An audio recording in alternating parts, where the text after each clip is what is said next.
ଏସବୁ ବିଭିନ୍ନ ପ୍ରକାର ଜାଣିପାରୁଛେ। ତାହେଲେ ଆମର ସବୁବେଳେ ନିହାତି କୁକୁଡ଼ା ସେ ଗୋଟେ କ'ଣ ସକାଳୁ ଆମ କୋଉ କୋଉ ପକ୍ଷୀ ରାବ ଦେଇକି ଉଠାନ୍ତି? କାଉ ଆଉ କୁକୁଡ଼ା।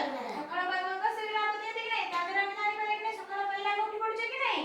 ତାହେଲେ ଏବେ ତମେ ମାନେ ସବୁ ଯଦି ଗୋଟେ ଗୋଟେ ପକ୍ଷୀର ନାଁ କହିଲି ତମେ ମାନେ ଜଣେ ଜଣେ ଠିଆ ହେଇକି ଗୋଟେ ଗୋଟେ ପକ୍ଷୀର ନାଁ କହିବ। ହେଲେ ଝିଅ ଦେଖି ଠିଆ ହେଇକି କହିଲୁ ପକ୍ଷୀର ନାଁ। ଦେଖି ପକ୍ଷୀର ନାଁ